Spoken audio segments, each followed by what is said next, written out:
Okay, so we're going to go ahead and install our oil pump pickup tube now, and we've chosen to go with the dual sump oil pan. So this is the pan specific pickup that we have to use. So it's going to go on here like so. We're going to go ahead and put this nut on here to kind of stabilize this.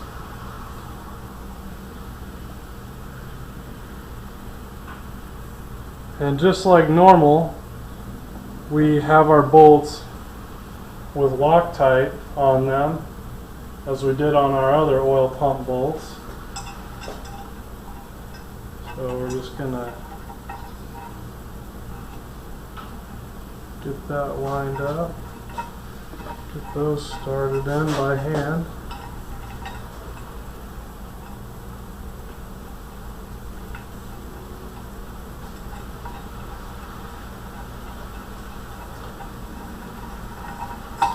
And we'll torque these to 20 foot-pounds. And this here is a lock nut, so we just need it down snug. You can use Loctite on that, but with it being a lock nut, it's not really necessary, because vibrations aren't really going to get the best of it. So, we got our gasket in between there like it's supposed to be. That's important.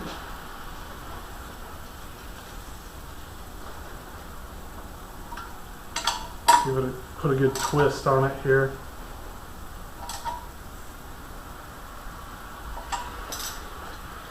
And then we'll just check it with the torque wrench.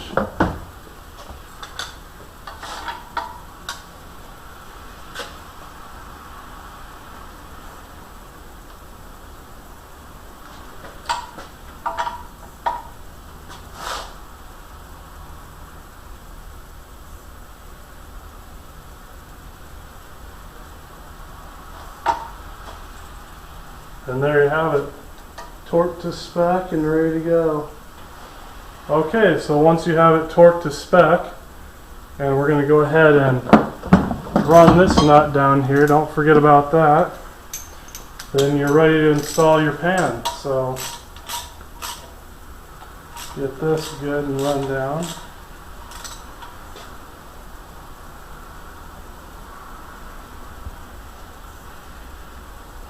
Okay, moving on to the pan. Okay, so I'm just going to go ahead and use some carb cleaner and spray it on a rag and run around all the gasket mating surfaces to make sure they're all clean. Notice I did take a razor and cut off the excess gasket from the timing cover. So we're just going to spray a little bit of this on our rag.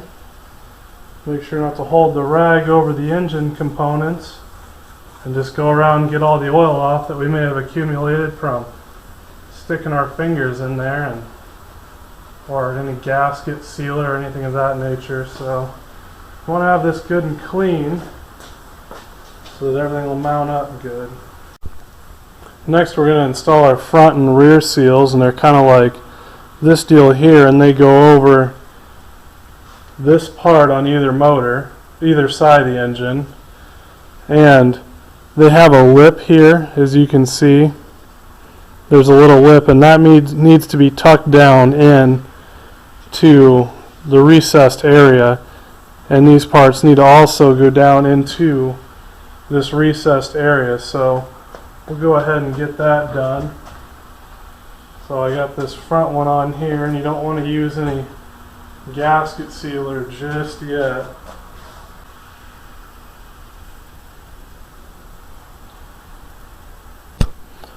Alright, so the next step after you have these side or front and back seals put in is you want to add a little bit of sealer to the corners here, because this is where your cork gasket is going to slide into that gasket and make a seal. So you want this area to be good and sealed up. We're going to get a get them out in here. And also, what you want to make sure and seal is these right here. You want to add some gasket sealer to this area as well. Kind of spread it on there with your finger,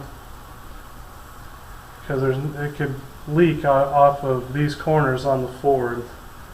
So it's always good to get a little gasket sealer in this area. But other than that, you shouldn't really have a whole lot of gasket sealer, and you can just go ahead and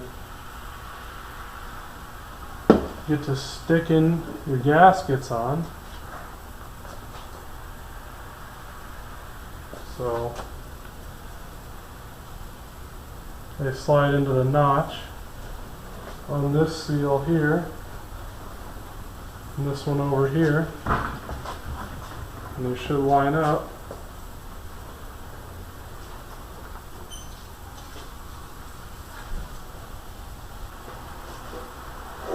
And now, once you've done that, you're ready to install your oil pan. So you want to make sure that your gaskets are lined up all just so. And then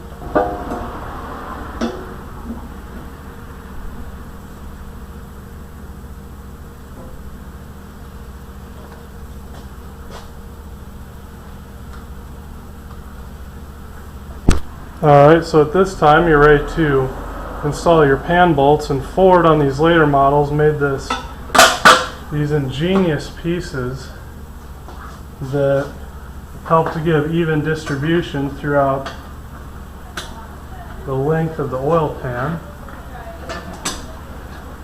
So you just want to go ahead and get these shoved down in there, and then we're going to use a speed handle to run all these down.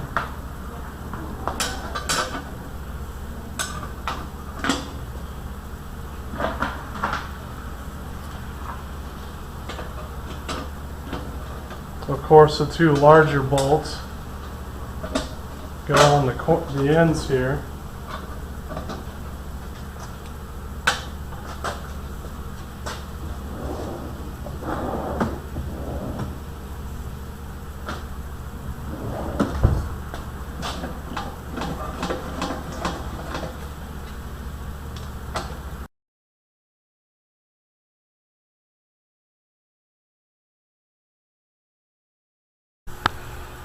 Alright, at this point, with the pan on and the front cover and timing chain and all those assemblies on, you're done with your small block Ford short block.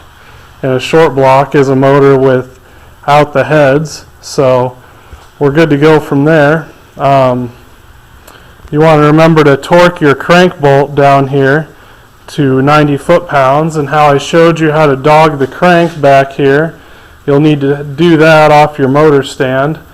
But from this point you can move on to heads, and I'll post a link to a CarCraft magazine article or CarCraft or Hot Rod or somebody, but they made a 400 horsepower small block with using a stock bottom end, as you see here, and they just ran a set of AFRs and some different ratio rockers and pumped out 400 horsepower.